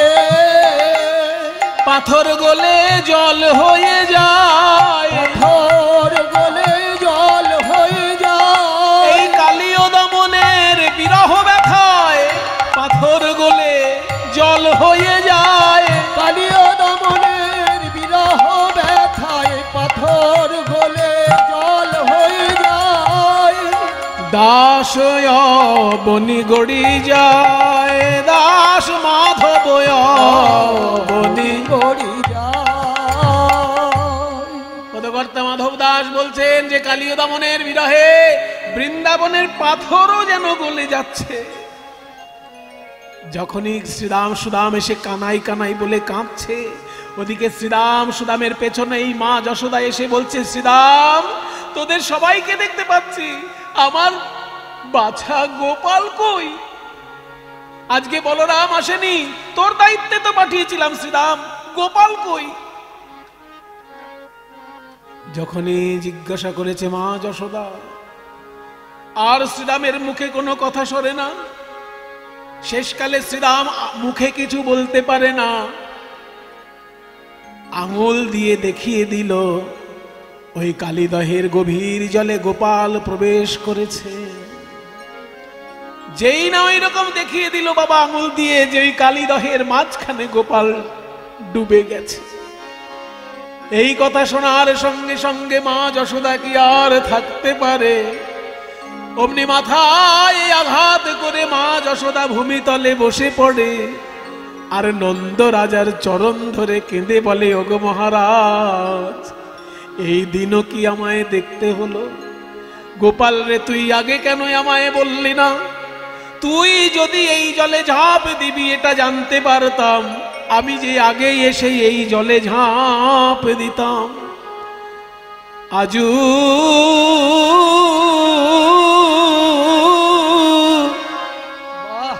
কাঁদে ব্রজেশ্বরী উচ্চৈঃস্বর করি, বলে কোথারে গোকুল চন্দ পদ। কাঁদে ব্রজেশ্বরী মানে মা যশোদা কাঁদছে, উচ্চ রব করি, উচ্চস্বরে চিৎকার করে কাঁদছে। ছেলে মরে গেলে সেই দুঃখ যে অন্য কোন দুঃখের সঙ্গে এক নয়। বিশ্ব ব্রহ্মাণ্ডে যত দুঃখ আছে বাবা, সব থেকে বড় দুঃখ হচ্ছে সন্তান হারানোর দুঃখ। মা যশোদা কাঁদছেন গোপালের কথা ভেবে, ওই কালিদহের গভীর জলের দিকে চেয়ে। বড় একতালি তাল। আজু কাঁদে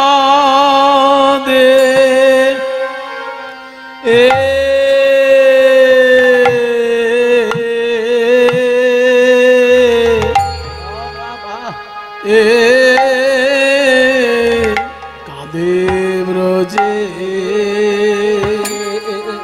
সরি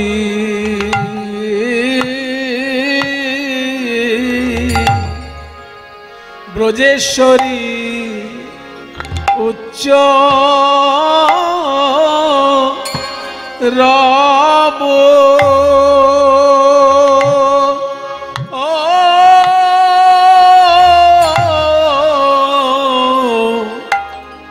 উচ্চ রব করি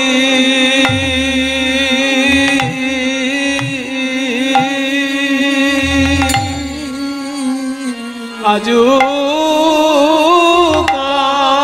কাঁদে বাপ গোপাল একবার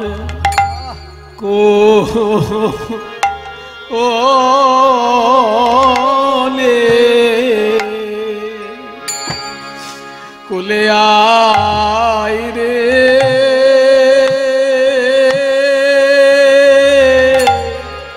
আজু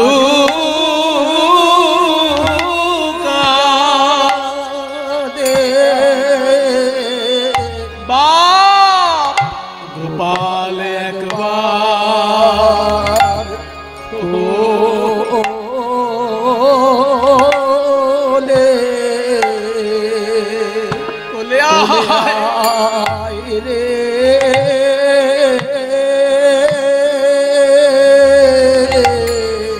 তোর চাঁদ মুখে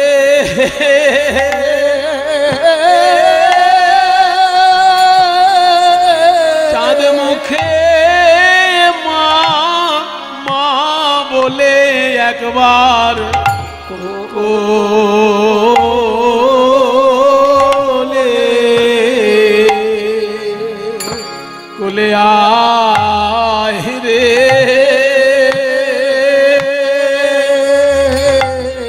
তোর চাঁদ মুখে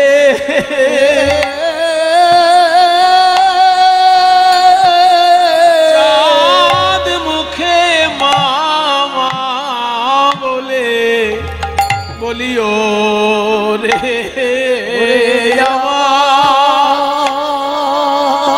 আমার মা বলা ধন তোর চাঁদ মুখে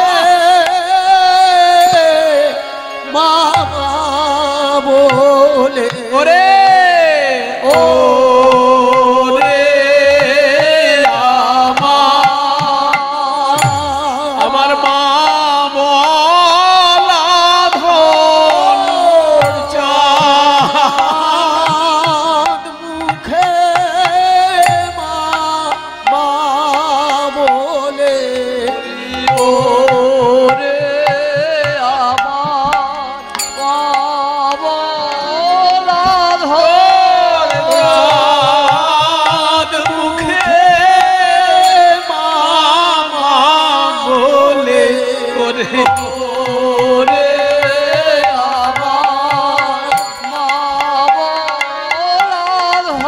তোর চাঁদ মুখে মামা বলে ওরে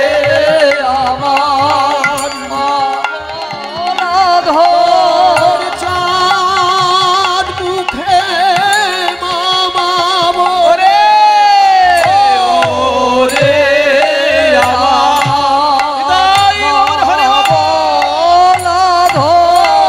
চাঁদ মুখে মামা বলে ওরে ওরে আমার মা বলা ধর মুখে মামা বলে ওরে আমার মা বলা ধর চাঁদ মুখে মামা গোপাল একবার কোলে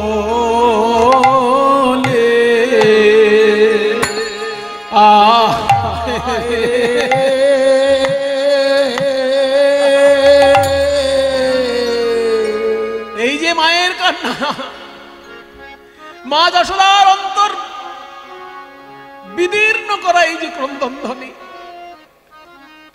এই কীর্তন গানটি শিখিয়েছিলেন আমাকে দ্বিজেন দে মহাশয় রাধারমণ কর্মকার মহাশয়ের প্রিয় দোহার দ্বিজেন দে এই গানগুলো যদি আমাদেরকে কৃপা করে না শেখাতেন আমরা জানতেই পারতাম না কীর্তনে এত রস কীর্তনে এত আনন্দ বিশুদ্ধ আনন্দ বিশুদ্ধ বিরহ রস বলে কোথা রে ছোট ছোট একতালি গোকুল চন্দ বলি কোথা রে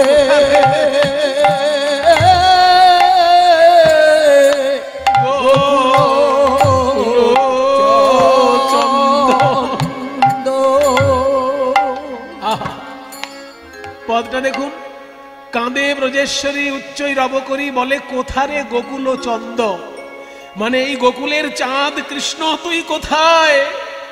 ওরে চাঁদ তুই কোথায়? তুই ছাড়া যে বৃন্দাবন অন্ধকার রে, কোথায় এই উদয় হলি রে, কোথায় এই উদয় হলি রে,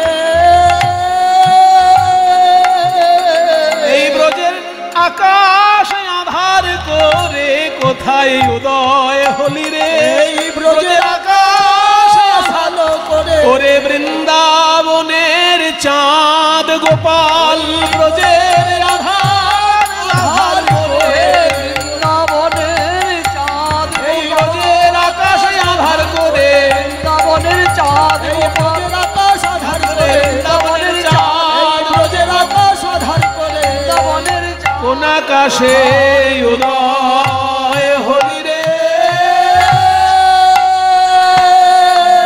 তাহলে কোথারে গোকুল চন্দ, কোথারে গোকুল চন্দ। এবার পরের পংক্তি, ভুলিয়া কার বলে ঝাঁপ দিলি রে জলে ভুজগে হইলা বন্ধ। ভুলিয়া কার বলে মানে কার কথায় ভুলে, তোকে বোকা ছেলে মনে করে, বাচ্চা ছেলে মনে করে কে পাঠিয়ে দিয়েছে এই বিষ জলে? হ্যাঁ, কার কথায় ভুলে গিয়ে তুই জলে ঝাঁপ দিলি? ভুলিয়া কার বলে, কার বলে মানে কার কথায় ভুলে গিয়ে ঝাঁপ দিলি রে জলে ভুজগে হইলা বন্ধ। এখন সাপ যে তোকে জড়িয়ে ধরেছে, কেউ বাঁচাতে আসবে? ওরে ভুলিয়া কার বলে ঝাঁপ দিলি রে জলে,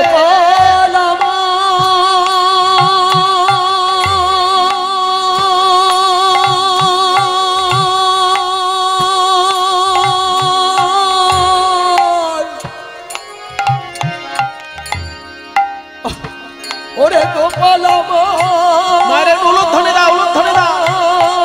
নিতাই গৌর প্রেমানন্দে হরি বল, হরি বল, হরি বল।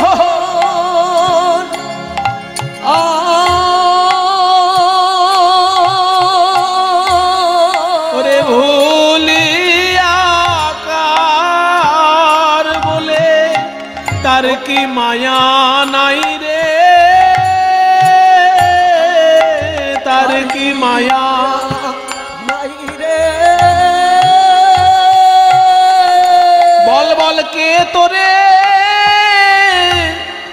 এই জলে যেতে বলে, তার কি মায়া নাই রে, কে তোরে যেতে বলে, সে কি তোর মুখ পানে চাইনি গোপাল, কে তোরে যেতে বলে মুখ পানে চাইনি গোপাল, তোরে যেতে বলে মুখ পানে চাইনি গোপাল, তোরে যেতে বলে মুখ পানে চাইনি গোপাল, তোরে যেতে বলে মুখ পানে, তার প্রাণে কি মায়া নাই রে, ওরে ভুলিয়া কার বলে ও তুই ঝাঁপ দিলি রে জলে, এখন ভুজগে হইলা বন্ধ, ওই ভুজগে হইলা বন্ধ। ওগো বিধাতা, বিধাতা তুমি নাকি সকলের ভাগ্য রচনা করো, এই দুঃখিনী মায়ের জীবন তুমি লিখেছো। ওই গোপাল বিষ জলে ঝাঁপ দেওয়ার আগে আমাকে কি একবার এই জলে পাঠাতে পারলে না বিধাতা? বিধাতা, এই মা বেঁচে থাকতে ছেলের এই দশা আমাকে দেখতে হবে। বলি নিদারুণ বিধি কি বাদ সাধিল, ওই নিদারুণ বিধি কি বাদ সাধিল, বিচারিল অদ্ভুত, বিচারিল বিধি কি বাদ সাধিল, জানিল অদ্ভুত। বলো কি দোষ পাইয়া লইল কাঢ়িয়া, কি দোষ পাইয়া লইল কাড়িয়া, আমার সোনার সুত। কি দোষ পাইয়া লইল কাড়িয়া, আমার প্রাণের সুত। আমি তো কারো মন্দ করি না, কারো মন্দ করি না, জানি না কোন অপরাধে গোপাল হারালাম। আমি কারো মন্দ করি নাই, অপরাধে গোপাল হারালাম, কারো মন্দ করি নাই। মা যশোদা উন্মাদের মতন আছাড় খেয়ে খেয়ে কাঁদছে। বলরাম ভাবছে আজকে আমার জন্মদিনটা যে কি কুক্ষণে এসে হাজির হলো। আজকে যদি আমার জন্মদিনটা না হতো আমি তো ভাইয়ের সঙ্গে আসতাম, যেতেই দিতাম না। একদিকে মাকে আটকাবো না, আমার নন্দরাজাকে আটকাবো না, আমার নিজের মাকে আটকাবো। সবাই তো জলের মধ্যে ওই বিষ জলে ঝাঁপ দিতে চাইছে ভাই কানাইকে না দেখে।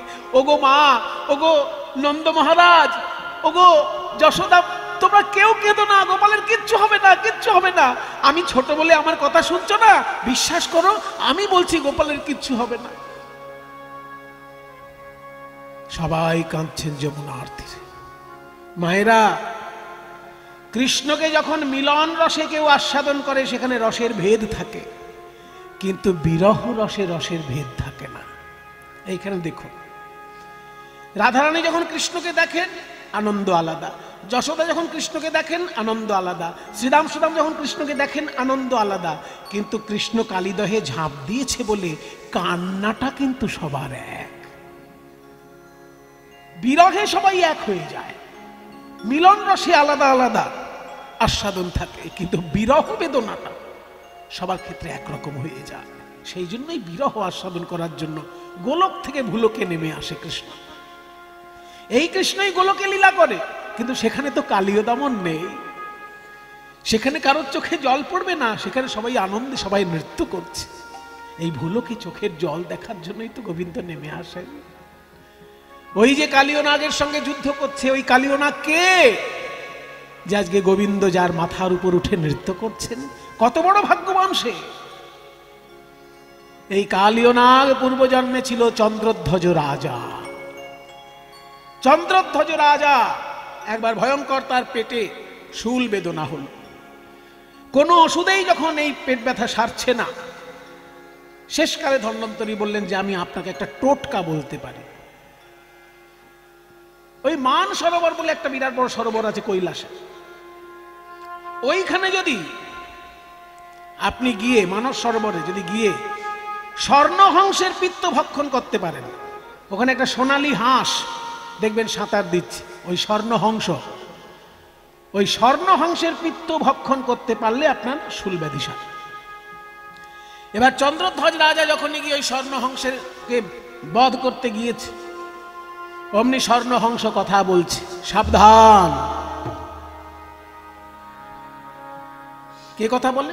আমি হাঁস কথা বলছি। হ্যাঁ, হাঁসে আবার কথা বলে?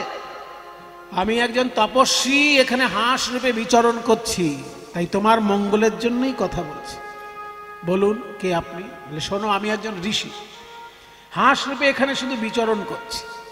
আমার পিত্ত ভক্ষণ করলে তোমার পেট ব্যথা সারবে, এই তো? বলে ওরে বাবা, আপনি তো সব জানেন দেখছি। হ্যাঁ, আমি সর্বজ্ঞ হাঁস, আমার পিত্ত ভক্ষণ করার তোমার দরকার নেই। এই যে সরোবরের তীরে এক গাছগুলো আছে, ওই গাছে দেখো একজন ঋষি তপস্যা করছে, ওই ঋষির পা ধোয়া জল যদি তুমি খেতে পারো তোমার পেট ব্যথা সেরে যাবে।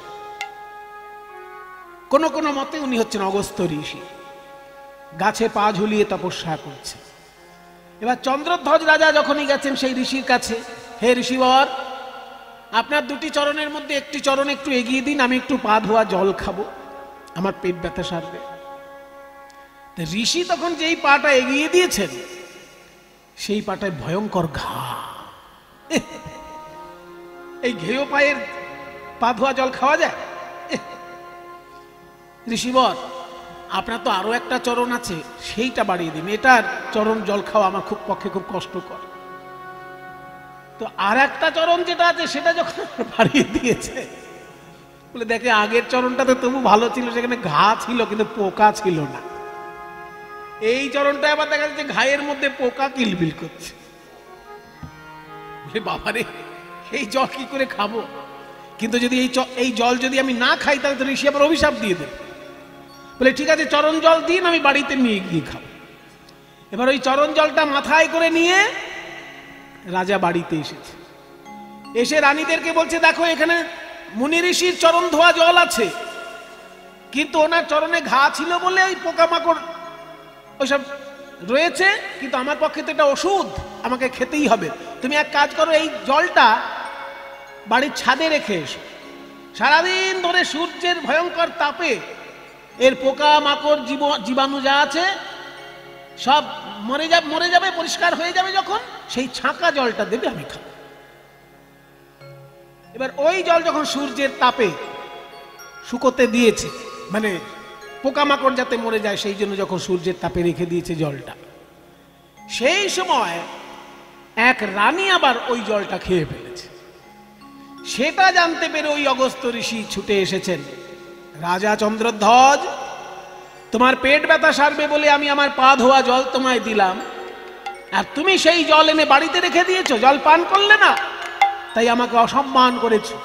মুনি ঋষিকে অসম্মান করেছে যখন, তুমি সর্পকুলে জন্মগ্রহণ করবে। কিন্তু একটা জিনিস জানবে, মুনি ঋষির অভিশাপ পাওয়াটাও বড় ভাগ্যের ব্যাপার। যখন তুমি আমার অভিশাপ পেলে যে সর্পকুলে জন্ম পাবে, আবার আমার আশীর্বাদটাও শুনে নাও। যেহেতু আমার পা ধোয়া জল তুমি মাথায় করে বয়ে এনেছো, তাই সর্পরূপে যখন তুমি জন্মগ্রহণ করবে, ওই মাথার উপর শ্রীকৃষ্ণ নৃত্য করবে। যেহেতু ভক্ত পদধৌত জল, সেই পা ধোয়া জল যেহেতু মাথায় করে তুমি এনেছো, ওই জন্য ওই মাথায় ভগবানের চরণ শোভা পাবে। তাই সেই চন্দ্রধ্বজ কালীয় নাগরূপে জন্মগ্রহণ করেছে, আর তার মাথার উপর শ্রীকৃষ্ণ নৃত্য করছেন। মা যশোদা কাঁদছে, শ্রীরাম সুদাম কাঁদছে, গরু বাছুর সবাই কাঁদছে, কিন্তু এর মাঝখানে একটা কাণ্ড ঘটে গেছে। কি জানেন? জটিলা কুটিলা। জটিলা কুটিলা যখনই শুনেছে কৃষ্ণ ওই কালিদহের জলে ডুবে মারা গেছে, আর মনের আনন্দে সারা বৃন্দাবনের লোককে পান খাইয়ে বেড়াচ্ছে। মানে কিছু কিছু লোক তো ছিল যারা কৃষ্ণকে ভালোবাসতো না, তাদেরকে ডেকে ডেকে মিষ্টি পান খাওয়াচ্ছে। এই পান খা, পান খা, বৃন্দাবনের শুভ খবর। আরে বৃন্দাবনের শুভ খবর শুনেছিস কি তোরা? এই বৃন্দাবনের শুভ খবর শুনেছিস কি তোরা? এই বৃন্দাবনের শুভ খবর শুনেছিস কি তোরা? এই বৃন্দাবনের শুভ খবর শুনেছিস কি তোরা? এই বৃন্দাবনের শুভ খবর শুনেছিস কি তোরা? জলে ডুবে মারা গেছে নন্দের কেলে ছোড়া। জলে ডুবে মারা গেছে নন্দের কেলে ছোড়া। জলে ডুবে মারা গেছে নন্দের কেলে ছোড়া। জলে ডুবে মারা গেছে নন্দের কেলে ছোড়া। আর চিন্তা নাই রে, আর চিন্তা নাই রে। এই বৃন্দাবনের কুলবতীর আর চিন্তা নাই রে। এই বৃন্দাবনের কুলবতীর আর চিন্তা নাই রে। বৃন্দাবনের কুলবতীর চিন্তা নাই, কারণ কুল নাশা মারা গেছে। বৃন্দাবনের কুলবতীর কুল নাশা মারা গেছে। বৃন্দাবনের কুলবতী কুল নাশা মারা গেছে। বৃন্দাবনের কুলবতী কুল নাশা মারা গেছে। আর চিন্তা নাই রে। জলে ডুবে মারা গেছে নন্দের কেলে ছোড়া। এই কথা যখনই রাধারানীর কানে গিয়েছে, আড়তাল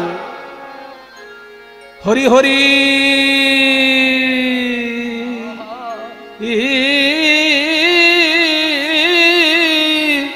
কিয়ে ভেলো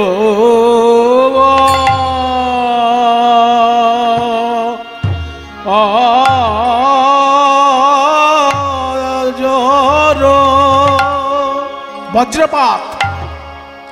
রাধারানী বলছেন, কেন আমার মাথায় আগে বাজ পড়লো না এই খবর শোনার আগে? বজরনে পাত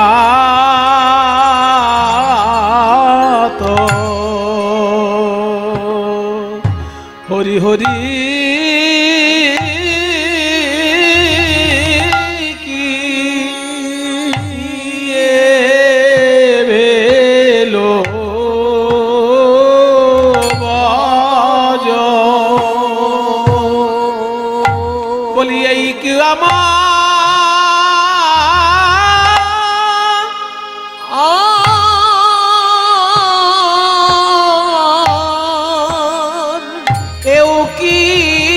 আমায় দেখতে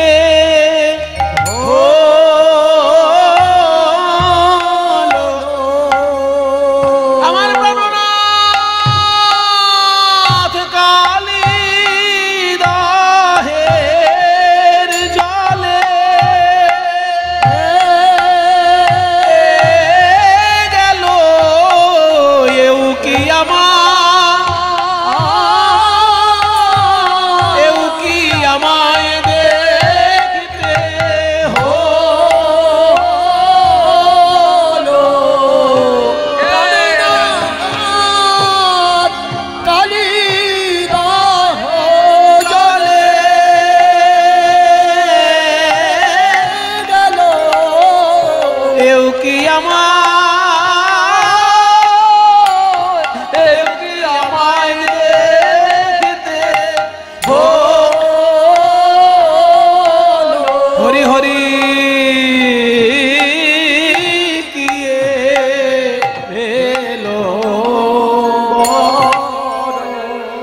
ভেলো বজ্র নিপাত কিয়ে লাগি কালিন্দি কালিদাহে পৈঠল সোমঝু জীবননাথ। আমার প্রাণনাথ কালিদাহের জলে প্রবেশ করেছে, আমার বেঁচে থেকে কি লাভ? চল রে সখী, আমিও গিয়ে ওই জলে ডুবে মরব। এই বলে রাধারানী যখনই গিয়ে ওই কালিদহের জলে ডুবতে গেছেন, সারা বৃন্দাবনের লোক যখন চোখের জলে ভাসছে, আর কি গোবিন্দ থাকতে পারে? কালিয়নাগ বিষ উগরে দিচ্ছে গোবিন্দের গায়ের উপর, আর গোবিন্দ বলছে, ওরে কালিয়নাগ, আমাকে কাছে পেলে লোকে পুষ্পাঞ্জলি দেয়, মূল্যবান উপহার দেয়, আর তুই বিষ দিচ্ছিস। কালিয়নাগ কেঁদে বলে, হে গোবিন্দ, তুমি ভক্তের নয়নে জল দিয়েছ, তাই ভক্ত তোমায় কাছে পেলে তোমার চরণে তার নয়নের জল দেয়, আর আমাকে দিয়েছ তুমি হিংসা, বিদ্বেষ, ক্রোধ। আমাকে তো তুমি নয়নে জল দাও নাই, আমার মুখে তুমি বিষ দিয়েছ। ভক্তের চোখে জল দিয়েছ, তাই তারা তোমাকে চোখের জল দিতে পারে, আর আমাকে তো তুমি বিষ দিয়েছ। আমায় যা দিয়েছ আমি তাই তো দিলাম, যা দিয়েছ আমি তাই তো দিলাম। আমি নয়নের জল কোথা পাবো হে, আমায় যা দিয়েছ তাই তো দিলাম। আমি নয়নের জল কোথা পাবো? আমার বিষ নিয়ে অমৃত করে নাও হে, নয়নের জল কোথায় আমার বিষ অমৃত করে নাও হে, নয়নের জল কোথায় পাবো? বিষ নিয়ে অমৃত করে নাও হে, আমি নয়নের জল কোথায় পাবো? আমায় যা দিয়েছ তাই তো দিলাম। ওদিকে কালিদহের তীরে সবাই কাঁদছে, আর কালিদহের জলে কালিয়নাগও কাঁদছে। সকলের কান্না যখন এক হয়ে গেছে, আর কি গোবিন্দ থাকতে পারে? এইবার নাগের মাথায় চরণ দিয়ে বাঁশি বাজাতে বাজাতে, নৃত্য করতে করতে কৃষ্ণ উপরে উঠছেন। সবাই উলুধ্বনি দিন, বলি ব্রজবাসী গণ জীবন, ওই ব্রজবাসী গণ জীবন শেষ, ব্রজবাসী গণ জীবন শেষ। হেরিয়ায় উঠল নটনবে, হেরিয়ায় উঠল নটনবে, হেরিয়ায় উঠল নটনবে, হেরিয়ায় উঠল নটনবে। ওই ব্রজবাসী গণ জীবন শেষ, ব্রজবাসী গণ দিবস শেষ। হেরিয়ায় উঠিল নটনবে, হেরিয়ায় উঠিল নটনবে।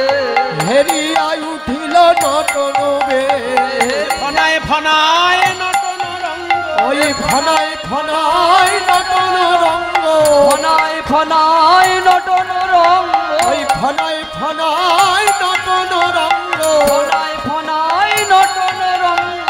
হেরি জনু তনু জীবন সঙ্গ, হেরি জনু তনু জীবন সঙ্গ। কি সুন্দর কথা, পদটা দেখুন। বলছে ফনায় ফনায় নটন রঙ্গ। এক একটা ফনার উপর যখন পা দিয়ে নৃত্য করছে, ওই কালিদাহ তীরে যারা আছে মরার মতন হয়েছিল তো, তাদের মরা শরীরে যেন প্রাণ ফিরে এলো। হেরি জনু, জনু মানে যেন, তনু শরীরে, জীবন সঙ্গ যেন প্রাণ এসে ফিরে এলো। হেরি জনু তনু জীবন সঙ্গ, হেরি জনু তনু জীবন সঙ্গ। বলি প্রাণ ফিরে এলো রে, প্রাণ ফিরে এলো রে, ওই ব্রজবাসীর মরা দেহে যেন প্রাণ ফিরে এলো রে। ওই মরা মরবাসীর মরা দেহে, ওই কালিয়ের মাথায় নাচন দেখে ব্রজবাসী, ব্রজবাসীর মরা দেহে, ওই কালিও নাচায় নটন দেখে, ব্রজবাসীর মরা দেহে প্রাণ ফিরে এলো রে। আজ ফনায় ফনায় দমন করি, ওই ফনায় ফনায় দমন করি, নটবর ভঙ্গে নাচয়ে হরি। ওই নট বড় ভঙ্গে নাচয়ে হরি, এই নট বড় ভঙ্গে নাচয়ে হরি। যেন নটবর নাচে রে, নট বড় নাচে রে, কালিও নাগের ফনায় ফনায় নটবর নাচে রে। কালিও নাগের ফনায় ফনায় নট বড় নাচে রে। কালিও নাগের ফনায় ফনায় নয়ন নটন ভরে দেখে নাও ভাই কালিও নাগের, ফনায় বলে ফনায়, নয়ন ভরে দেখে নাও ভাই। কালিও নাগের ফনায় ফনায়, ফনায় ফনায় নট বড় নাচে রে। এবার মাথা থেকে একটা করে রত্ন খসে পড়ছে, আর খুলে গিয়ে গোবিন্দেরই চরণে যেন পুষ্পাঞ্জলি হয়ে চলে যাচ্ছে। হ্যাঁ, ফণি মণিগণ পড়ায়ে খসি, ফণি মণিগণ পড়য়ে খসি, পূজয়ে চরণ নখর শশী, পূজায় চরণ নখর শশী, যেন পূজা করছে। করেছে মাথার মণি দিয়ে কালিও পূজা করছে, মাথার মণি দিয়ে কালী, হে গোবিন্দ গ্রহণ করো বলে, মাথার মণি দিয়ে হে গোবিন্দ গ্রহণ করো বলে, মাথার মণি দিয়ে কালীও, গ্রহণ করো বলে, মাথার মণি দিয়ে কালীও পূজা করেছে। পূজয়ে চরণ নখর শশী, পূজয়ে চরণ নখর শশী, নাগাঙ্গ নাগন করয়ে স্তুতি, নাগঙ্গ নাগন করয়ে স্তুতি, হেরি ব্রজমণি হরসমতি, হেরি ব্রজমণি হরসমতি। কালিও নাগের স্ত্রীগণ কৃষ্ণের উদ্দেশ্যে স্তব পাঠ করছে যে আমাদের স্বামীর মাথায় এমন ভাবে আপনি পদাঘাত করছেন, আমাদের স্বামী যদি পরলোক গমন করে আমরা তো বিধবা হয়ে যাব, আমরা তো কোনো দোষ করি নাই, আমাদের স্বামীকে আপনি যেন হত্যা করবেন না, আমরা তো হলে বিধবা হয়ে যাব প্রাণ গোবিন্দ। তাই সব নাগপত্নীগণ গোবিন্দের উদ্দেশ্যে প্রার্থনা করছে। সবাই একটু হাত জোড় করুন, আমরাও একটু গোবিন্দের উদ্দেশ্যে স্তব পাঠ করে নিই। ওম কৃষ্ণায় বাসুদেবায় হরে পরমাত্মনে প্রণত ক্লেশনাশায় গোবিন্দায় নমো নমঃ।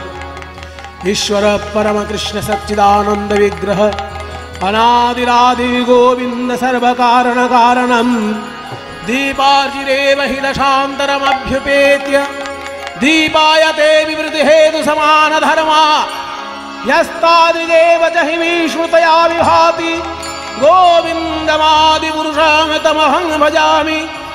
बरहापीडं नटवरवपुः कर्णयो कर्णिकारम् बिभ्रद्वासकनककपीशं वैजयन्तीं च मालां रन्ध्रान् वेणोरधरसुधया पूरयन् गोपवृन्दैः वृन्दारण्यं सपदरमणं प्राविशद्गीतकीर्तिः श्यामं हिरण्यपरिधिं वरमाल्यबरहत् धातुप्रवालनटवेशमनुव्रतांशे विन्यस्तहस्तमितरेण धुरानमविजम् कर्णोद्बलालकपोलमुखाब्जहासं नमो ब्रह्मण्यदेवाय गोब्राह्मणहिताय च जगद्धिताय कृष्णाय गोविन्दाय नमो नमः।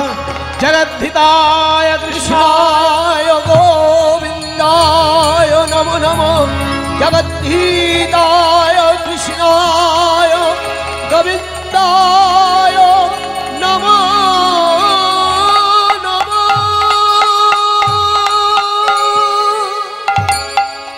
কালিয়নাগ, তুমি পূর্বজন্মে ছিলে চন্দ্রধ্বজ রাজা, তাই এই জন্মে তুমি আমার চরণ পেলে। আমার বৃন্দাবনকে তুমি কলুষিত করেছিলে বিষ জলে, তাই আমি তোমাকে শাস্তি দিলাম। তোমার স্ত্রীগণের প্রার্থনায় তোমাকে প্রাণ ভিক্ষা দিলাম। তুমি এখনই বৃন্দাবন ছেড়ে রমণক দ্বীপে চলে যাও। রমণক দ্বীপে আমার আদেশে তুমি গিয়ে থাকবে। গরুড় সেখানে তোমাকে ভক্ষণ করবে না, কারণ তোমার ফনায় ফনায় আমার পদচিহ্ন আছে। আমার পদচিহ্ন দেখলে গরুড় তোমাকে ভক্ষণ করবে না।